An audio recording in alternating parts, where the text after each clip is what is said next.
If you haven't read the reading, Matthew 5 verses 38 to 48, then I'd encourage you to pause this and have a read of that together to begin with. And then we'll continue. So as I was reading and preparing to share with you, I was reminded of some moments of frustration at the time and amusement looking back relating to the dishes. I've lived with many teenagers and young adults over the past 14 years or so, and as leaders of an AYM house for a few years, Andy and I trialled many different systems of trying to keep housework under control. There were rosters, chore wheels, trialling different spaces that different people had responsibility over. We tried relying on the if you see it, do it method, which funnily enough never worked.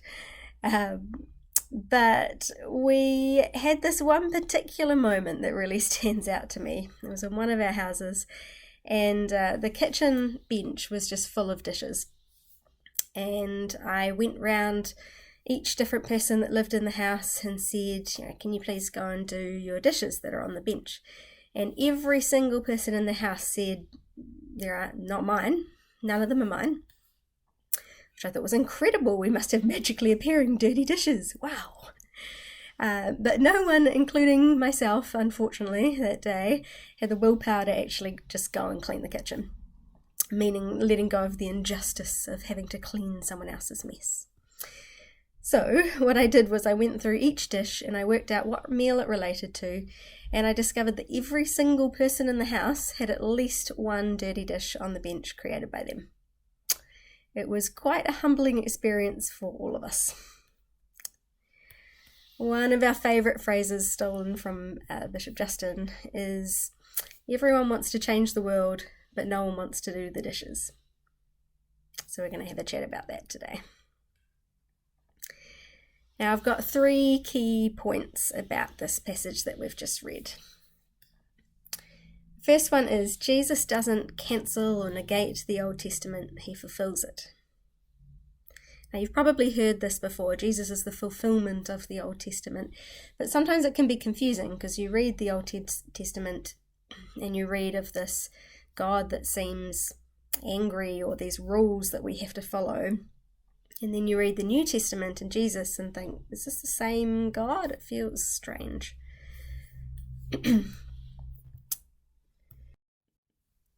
Well, if anyone has taken science courses at high school or university, you have a head start into how this works. How many times have you heard a teacher say, okay, so you learnt this previously, but forget about that because it actually works more like this? Why bother teaching the earlier science? Well, it provides a platform for the next step of information, even if it's not telling the full story. Teaching music is the same. I used to teach piano for many years, and you teach, right from the beginning, this note is C on the piano, except when it's a B sharp, but, let's ignore that for now. We'll deal with that later. And even within churches, who first learnt the story of Noah's Ark as a cute story about animals and a rainbow? Funnily enough, we missed the bit about how awful the world had become, so God decided to begin again with only one family, destroying the rest of his creation with a flood. Does that mean we shouldn't teach the story in kids' church, unless we include the genocide bit? Or are we telling the story at an appropriate level for them to begin with, so later they can understand the fullness of it? In each of these situations, the new information doesn't make the old information irrelevant and wrong. It gives a more complete picture. It fulfills it. The Old Testament isn't wrong in what it teaches about the character of God. It just isn't the full picture until we have Jesus, who shows us in more tangible ways who God is and who we are in light of that. Therefore, when Exodus and Leviticus and Deuteronomy teach about an eye for an eye or vengeance equal to the original crime, that was the beginning of learning of God's justice. Don't escalate the crime, just give back the same as what happened to you. This was a big deal at the time and would have stopped a lot of additional violence. Now, however, in Jesus' words, we see a more full picture of the nature of God.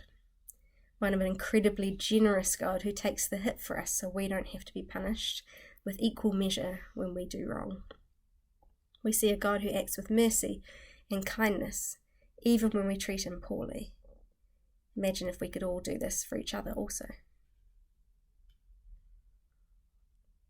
My second point is the Sermon on the Mount isn't just about how we should live. It's describing the character of God shown through Jesus. Have you heard the acronym that some have for the Bible? Basic instructions before leaving Earth. Don't get me started on the leaving Earth bit, heaven is coming here. But many people do view the Bible as a handbook for life, a set of instructions we should obey. Some parts of the Bible would meet this criteria, but really the Bible is one big story about God and the grand redemption plan of which we are all a part. When we read the Sermon on the Mount, we learn how we should act, but we learn this by learning who we should copy.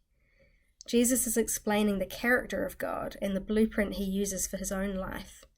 Nothing being asked of us is outside of what Jesus faced himself. I suppose it's somewhat like when you learn a skill from a talented teacher.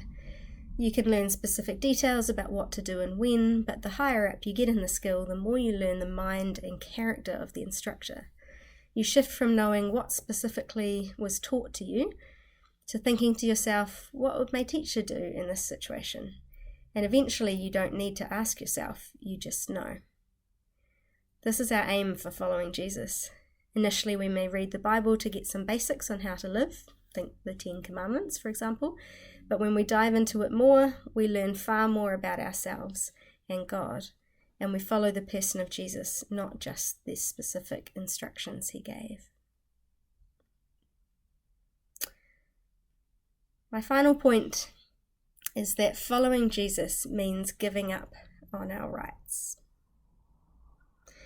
It would seem logical that if we're all equal, that we should repay evil with evil. Keep it even, make sure it's fair. But God chose Israel and now the church to be a light to the nations, salt of the earth, a blessing to all. We are chosen, yes, but not so that we can feel special. In this passage, God is showing a new kind of justice, a restorative justice. Someone hits you, surprise them. Don't respond with anger, respond with peace. Someone takes something from you, give them something even better. Someone forces you into labour, do even more. Change the view of the perpetrator. Make them think, who would do this? Why? The religious leaders of Israel showed time and time again that they felt they were better than everyone else. They were special, set apart for greatness, the only ones living lives worthy of God's love as they followed God's law. God, on the other hand, showed time and time again that he is seeking redemption for the whole world, not just one nation. They didn't have more rights than others. In fact, they should lay down their rights so that others could come to know the surprising generosity and mercy of a loving God. Sometimes Wellington City can have this attitude. We feel we're more woke than others, more accepting, more progressive, standing up for our rights. And our rights can involve doing and being whoever and whatever we want. How does this attitude sit with this passage? All three examples given in this passage have a distinct legal flavour to them. Being slapped on the right cheek meant that you were backhandedly slapped. And it specifically says the right cheek. And being slapped backhandedly is not just a violent act, it's an insult, and usually used for people who are inferior to you, and one that could be punishable by a hefty fine. Taking someone's cloak was forbidden in Exodus 22 for longer than just during the day to secure some debt, and the purpose was so that no one was naked without their main source of protection from the elements. Roman soldiers were allowed to ask civilians to walk and carry their gear for 1 mile, but no more. By offering more, there's a risk of legal action in these situations. A radical generosity is being shown which lets go of one's own legal rights.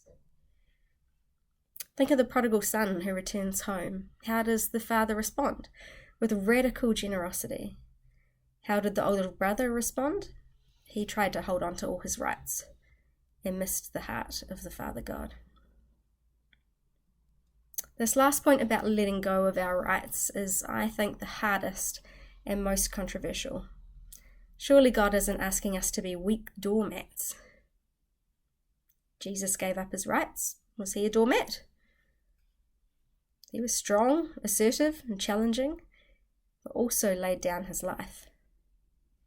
He challenged injustice in surprising ways and provided the ultimate restorative justice as he reconciled the world back to God. Imagine if all Christians could live out this kind of selfless love, laying down our rights for the good of others. Maybe we could start by doing the dishes.